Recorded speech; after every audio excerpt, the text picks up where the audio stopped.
रावण के माता पिता कौन थे, कैसा था उसका बचपन? वाल्मीकि कृत रामायण के अलावा रावण के संबंध में कई अन्य ग्रंथों में उल्लेख मिलता है। दक्षिण भारत की रामायणों में रावण के चरित्र के हर पहलू को बताया गया है। रावण के बारे में वाल्मीकि रामायण के अलावा पद्म पुराण, श्रीमद् भागवत पुराण, कूर्म पुराण, महाभारत, आनंद रामायण, दशावतार चरित आदि हिंदू ग्रंथों के अलावा जैन ग्रंथों में भी उल्लेख मिलता है। आओ जानते हैं कि रावण के माता पिता कौन थे। रावण के माता पिता ब्रह्मा जी के पुत्र पुलस्त्य ऋषि हुए। उनका पुत्र विश्रवा हुआ। विश्रवा की पहली पत्नी भारद्वाज की पुत्री देवांगना थी, जिसका पुत्र कुबेर था। विश्रवा की दूसरी पत्नी दैत्यराज सुमाली की पुत्री कैकसी थी, जिसकी संतानें रावण, कुंभकर्ण, विभीषण और शूर्पणखा थी। खर, दूषण, कुंभिनी, अहिरावण और कुबेर रावण के सगे भाई बहन नहीं थे।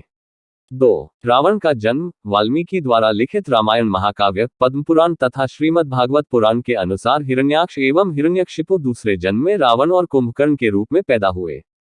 कैकसी ने अशुभ समय में गर्भ धारण किया। इसी कारण से उसके गर्भ से रावण तथा कुंभकर्ण जैसे क्रूर स्वभाव वाले भयंकर राक्षस उत्पन्न हुए। तुलसीदास जी के रामचरितमानस में रावण का जन्म शाप के कारण हुआ है। वे नारद एवं प्रतापभानु की कथाओं को रावण के जन्म का कारण बताते हैं। अपनी सेवा के एवज में कैकसी ने अपने पति से वरदान मांगा कि उन्हें ऐसे पुत्रों का वरदान चाहिए जो देवताओं से भी ज्यादा शक्तिशाली हो और उन्हें हरा सके। कुछ समय बाद उसने एक अद्भुत बालक को जन्म दिया जो 10 सिर और 20 हाथों वाला था। कैकसी ने पूछा, इस बालक के इतने हाथ और सिर क्यों है? तक ऋषि ने कहा कि तुमने अद्भुत बालक मांगा था, इसलिए ये अद्भुत है और इस जैसा कोई और नहीं है। 11वें दिन उस बालक का नामकरण संस्कार हुआ और उसका नाम रावण रखा गया। रावण का बचपन हर तरह की शिक्षा और विद्याएं सीखने में बिता। बाल्यकाल में ही रावण चारों वेदों का ज्ञात बन गया था। इसके अलावा उसने आयुर्वेद, ज्योतिष और तंत्र विद्या में भी महारत हासिल कर ली थी।